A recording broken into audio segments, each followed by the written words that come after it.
Have you ever heard of a child who, by the age of 5, was fluent in Latin, Greek, and Hebrew? Meet William Rowan Hamilton. Born into a world where his father's legal pursuits kept him away, and his mother, Sarah Hutton, was his possible source of genius, Hamilton's early life was far from ordinary. He found himself under the guardianship of his uncle, the Reverend James Hamilton, a man of immense knowledge and teaching prowess. It was under his uncle's tutelage that Hamilton began to unlock the doors of languages at an age where most children are just learning to read. However, Hamilton's linguistic prowess was not confined to the classical languages of Latin, Greek, and Hebrew. His thirst for knowledge led him to master even more languages. But it wasn't until a chance encounter with the American Zira Colburn, a child prodigy famed for his mental arithmetical feats, that Hamilton's life took a significant turn. Losing to Colburn in a competition of numerical ability sparked something within young Hamilton. It was a spark that ignited a passion for numbers and mathematics. By the age of 13, Hamilton had begun his journey into the world of mathematics, studying Clairaut's algebra. He was able to do so with relative ease, thanks to his fluency in French.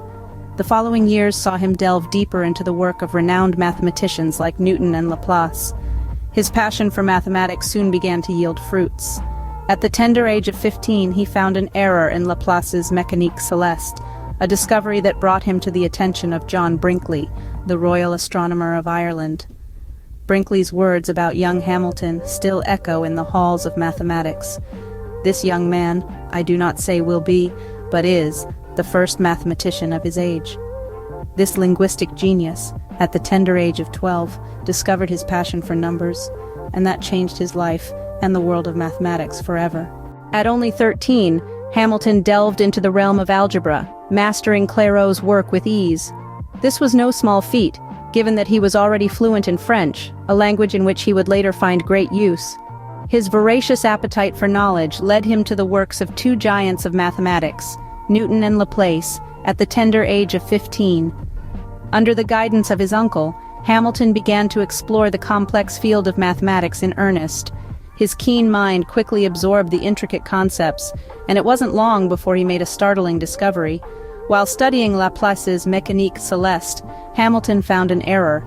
This error, seemingly overlooked by many, was a testament to Hamilton's exceptional mathematical prowess. His discovery did not go unnoticed. The news traveled fast and soon reached the ears of John Brinkley, the Royal Astronomer of Ireland. Brinkley was so impressed that he made a bold declaration about the young prodigy. He did not say that Hamilton will be, but rather he is the first mathematician of his age. This recognition from one of the most respected figures in the field was a testament to Hamilton's extraordinary talent. It was a turning point in his life, marking the emergence of a mathematician whose contributions would shape the course of mathematical science. Despite his achievements, Hamilton remained humble and dedicated to his studies. He entered Trinity College, Dublin at the ripe age of 18. In his first year, he achieved an Optime in classics, a distinction that was only awarded once every 20 years. This was a clear indication of his exceptional abilities not just in mathematics but across various fields of study. Aged just 18, Hamilton was hailed as the first mathematician of his age, and his journey was only just beginning.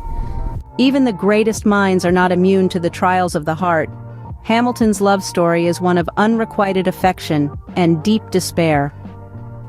In the summer of 1824, Hamilton was introduced to Catherine Disney during a visit to the Disney family with his Uncle James. It was an encounter that would forever leave an imprint on his heart. Hamilton was immediately smitten by the charming Catherine, but alas, he was still a student and not in a position to propose marriage. As fate would have it, Catherine's path diverged from Hamilton's. Her mother broke the news to Hamilton in February of 1825, revealing that Catherine was to be wed to a clergyman, a man 15 years her senior. This clergyman offered financial stability, something Hamilton, at that point in his life, could not. The news hit Hamilton like a tidal wave, leaving him emotionally devastated. This heartbreak took a toll on Hamilton's academic performance.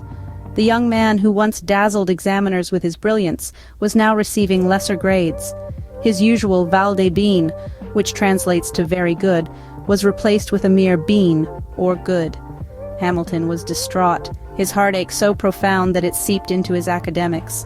The pain of unrequited love weighed heavily on Hamilton, leading him to a dark place where he even considered ending his own life.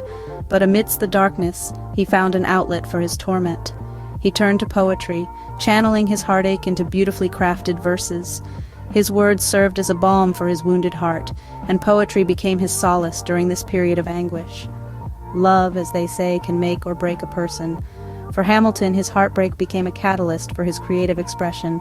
It was a painful chapter in his life, but it was also one that brought about a deeper understanding of himself and his emotions. In the face of despair, Hamilton found solace in poetry, turning his anguish into art. Despite personal turmoil, Hamilton's brilliance shone through, leading him to unprecedented academic successes. His mind was a veritable powerhouse of intellectual curiosity, ever driven to push the boundaries of understanding.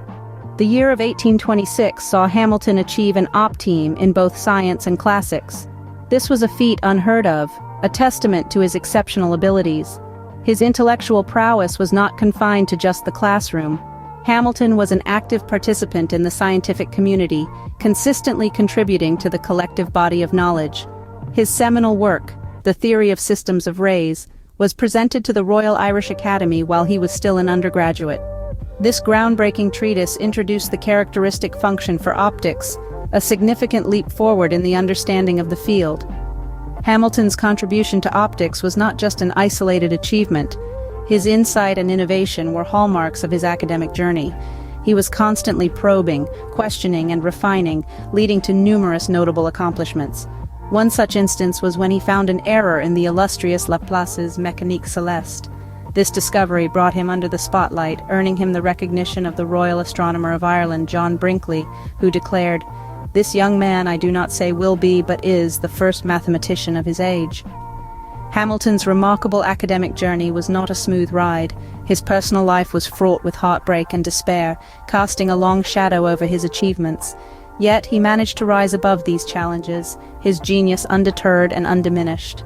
He continued to forge ahead, his brilliant mind refusing to be quelled by personal tribulations. His unyielding perseverance and unwavering dedication to his craft saw him surmount personal hardships and achieve academic excellence.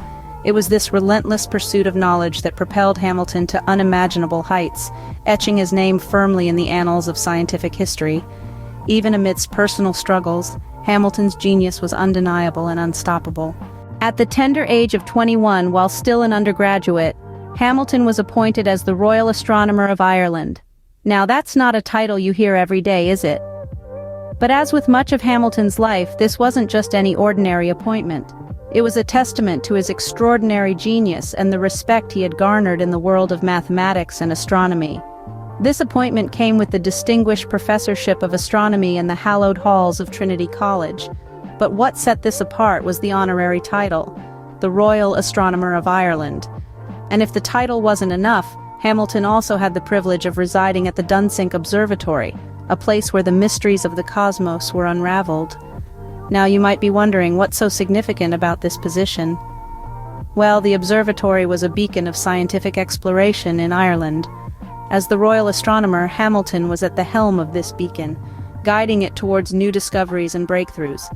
This was a position of immense prestige, responsibility, and opportunity.